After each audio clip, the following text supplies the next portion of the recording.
प्यारे बच्चों, कक्षा 6 यानी कक्षा षष्ठ चतुर्था पाठः सुभाषितानि। सुभाषितानि का अर्थ सुंदर वचन।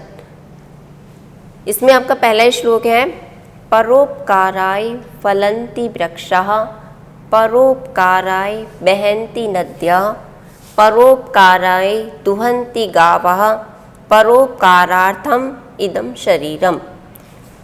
परोपकाराय, परोपकार के लिए, फलन्ति फलते हैं अथवा फल देते हैं, कौन? वृक्षाः, वृक्ष।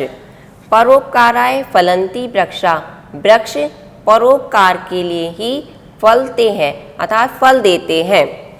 परोपकाराय वहन्ति नद्यः, नदियाँ परोपकार के लिए ही बहती हैं। परोपकाराय दुहन्ति गावः, गाय जो होती है वो परोपकार के लिए ही दूध देती है। परोपकारार्थम इदम शरीरम, तो यह इदम का अर्थ होता है यह शरीर परोपकार के लिए ही होता है। तो इसका अर्थ क्या कि परोपकार के लिए जो वृक्ष होते हैं, वृक्ष अपने फल कभी खुद नहीं खाते, वो दूसरे ही खाते हैं। तो इसका वृक्ष परोपकार के लिए यानी दूसरों पर उपकार करने के लिए ही फल देते हैं, अपने लिए वो नहीं रखते। परोपकाराय बहती है, तो नदियाँ जो होती हैं वो अपना जल स्वयं नहीं पीती हैं। परोपकाराय बहती नदियाँ, नदियाँ परोपकार के लिए ही बहती है। और गाय जो है वो अपना दूध स्वयं नहीं पीती, तो गावः परोपकाराय दुहन्ति, जो गाय होती है वो परोपकार के लिए ही दूध देती है।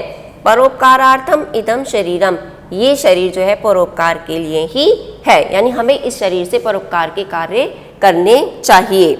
दूसरा श्लोक है आपका, प्रतिभ्याम त्रीणि रत्नानि जलम अन्नम सुभाषितम, मूढ़ैः पाषाण खंडेषु रत्न संज्ञाम विधीयते।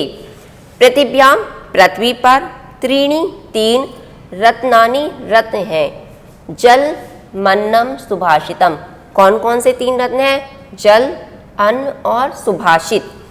मूढ़ैः पाषाण खंडेषु, मूढ़े का अर्थ होता है मूर्ख लोग, पाषाण पत्थर, खंडेषु टुकड़ों में, रत्न संज्ञाम रत्नों की संख्या विधीयते दे देते हैं। तो प्रतिभ्याम त्रीणि रत्नानि, पृथ्वी पर तीन रत्न हैं।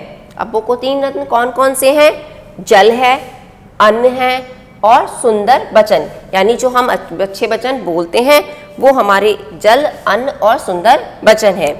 मूढ़े, मूर्ख जो लोग जो होते हैं, पाषाण खंडेषु, पत्थर के टुकड़ों को, रत्न संज्ञाम रत्न की संज्ञा, यानी वो समझते हैं ये रत्न है, पत्थर के टुकड़ों को वो रत्न की संख्या विधीयते दे देते हैं। प्रदोषे दीपकश्च चंद्रा, प्रभाते दीपको रवि, त्रिलोक के दीप को धर्मा, सुपुत्रा कुल दीपकः। प्रदोषे दीपकश्च चंद्रा, प्रदोष यानी रात्रि में, रात्रि का जो दीपक होता है वो कौन होता है? चंद्रमा, यानी रात में जो चंद्रमा होता है वो प्रकाश देता है, तो रात्रि का दीपक कौन है? चंद्रमा। प्रभाते दीपको रवि, प्रभात यानी सुबह में, दीपक कौन होता है? रवि, रवि का अर्थ होता है सूर्य, तो सुबह में जो दीपक होता है वो कौन होता है? रवि, यानी सुबह में जो प्रकाश फैलाता है वो कौन फैलाता है? सूर्य। त्रिलोक के दीप को धर्मा, और जो तीनों लोकों में दीपक है वो धर्म है, यानी धर्म सब और तीनों लोगों को प्रकाशित करता है। सुपुत्रा कुल दीपिका, जो अच्छा पुत्र होता है वो कुल का दीपक होता है। इसको एक बार पुनः देखेंगे, प्रदोषे दीपकश्च चंद्रा, प्रदोषे यानी रात्रि में, चंद्रमा दीपक होता है, यानी रात्रि का जो दीपक होता है वो चंद्रमा, रात्रि में जो प्रकाश देता है वो चंद्रमा देता है। प्रभाते दीपको रवि, और सुबह का दीपक कौन होता है? सूर्य, अर्थात जो सूर्य होता है वो सुबह में प्रकाश को फैलाता है।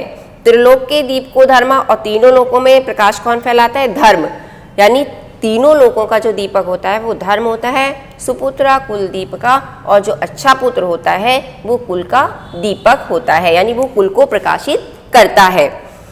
अष्टादश पुराणेषु व्यासस्य वचनद्वयं, परोपकारः पुण्याय पापाय पर पीडनम। अष्टादश, अष्टादश का अर्थ होता है 18, पुराणेषु पुराणों में, व्यासस्य व्यास जी के, वचन द्वयम दो वचन है, द्वयम का दो, वचन का वचन, परोपकाराः पुण्याय, जो परोपकार होता है वो पुण्य के लिए होता है। पापाय परपीडनम, और जो पाप जो होता है वो दुख देने के लिए होता है, यानी जो हम पाप करते हैं वो हमें दुख प्रदान करते हैं। अष्टादश पुराणेषु, 18 पुराणों में व्यास जी के 2 वचन हैं। 18 पुराणों में व्यास जी के 2 वचन हैं। कौन कौन से 2 वचन हैं वो? कि परोपकाराः पुण्याय, यानी परोपकार किसके लिए होता है? पुण्य, यानी अगर हम परोपकार के कार्य करते हैं तो उससे हमें पुण्य की प्राप्ति होती है, अतः हमारा भला होता है। पापाय परपीडनम, और जो पाप के लिए दूसरों को दुख देना, अगर हम दूसरों को दुख देते हैं तो वो हमें पाप का भागी बनाते हैं, यानी पाप के लिए होता है। दूसरों को दुख देना पाप के लिए होता है। येषां न विद्या न तपो न दानम, ज्ञानम न शीलम न गुणो न धर्मा, ते मर्ते लोके भुवि भारभूता, मनुष्य रूपेण मृगा शरन्ति। येषां न विद्या न तपो न दानम, जिसके पास ना तो विद्या है, न तप है, न दान है, न ज्ञान है, न शील है, न गुण है, न धर्म है, यानी जिस मनुष्य में ये सब चीज़ें नहीं है।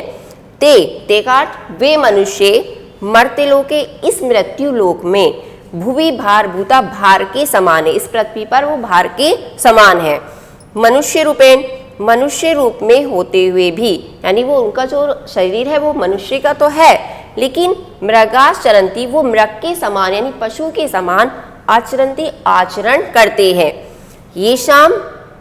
येषां न विद्या न तपो न दानम, जिसके पास ना तो विद्या है, न तप है, न दान है, यानी जो ना तो विद्या ग्रहण करता है, न तप करता है, न दान करता है, न ज्ञान है उसके पास, न आचरण उसका शीलवान है, न गुण है, न उसमें धर्म है। तो वे सब क्या? वो सब मनुष्य इस मृत्यु लोक में यानी पृथ्वी पर भारभूता, भार के समान है। मनुष्य रूपेण, मनुष्य के रूप में होते हुए भी वो मृग के समान अर्थात पशु के समान आचरण करते हैं। सुखार्थी व तेजेत विद्या, विद्यार्थी व तेजेत सुखम, सुखार्थिना कुतो विद्या, विद्यार्थिना कुतो सुखम। सुखार्थी व तेजेत विद्या, यानी जो सुख चाहता है, यानी जो सुख की इच्छा करता है, तेजेत, उसे छोड़ देनी चाहिए। क्या छोड़ देनी चाहिए? विद्या। सुख चाहने वाले को विद्या छोड़ देनी चाहिए। विद्यार्थी व तेजेत सुखम, और विद्या चाहने वाले को तेजेत, त्याग देना चाहिए सुखम, सुख को, यानी जो सुख को चाहता है उसे विद्या को छोड़ना पड़ेगा, और जो विद्या चाहता है उसे सुख को त्याग करना पड़ेगा। सुखार्थिना कुतो विद्या, सुख चाहने वाले को विद्या कहाँ, कुतो का अर्थ कहाँ, विद्यार्थिना कुतः सुखम, और विद्यार्थी को सुख कहाँ। इसको पूरा देखेंगे। सुखार्थी व तेजेत विद्या, यानी सुख चाहने वाले को विद्या छोड़ देनी चाहिए। विद्यार्थी व तेजेत सुखम, और विद्या चाहने वाले को सुख छोड़ देना चाहिए। सुखार्थिना कुतो विद्या, सुख चाहने वाले को विद्या कहाँ, और विद्यार्थिना कुतः सुखम, और विद्या चाहने वाले को सुख कहाँ मिलता है।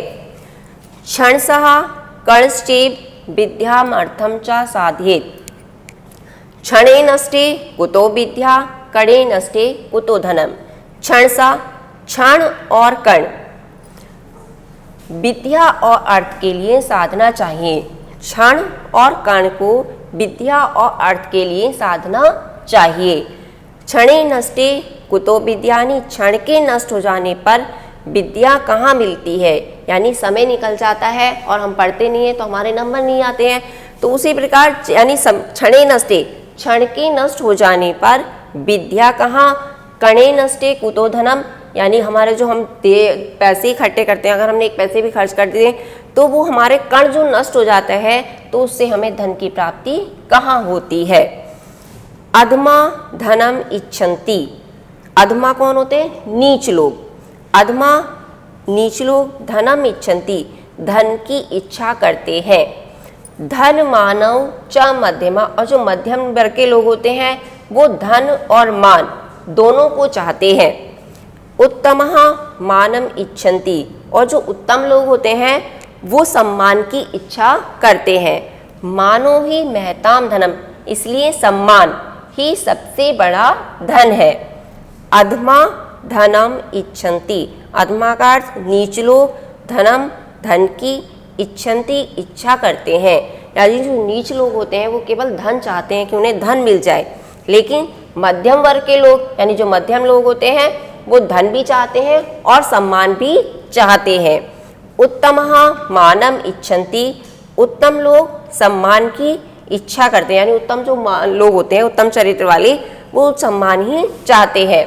मानो ही महताम धनम, इसलिए कहा जाता है कि सम्मान ही सबसे बड़ा धन है। इसमें आपको श्लोक याद करने हैं और श्लोकों का अर्थ अपनी भाषा में यानी वीडियो को देखकर उसके अर्थों को लिखना है और प्रश्नोत्तर आपको PDF के माध्यम से मिल जाएंगे। धन्यवाद।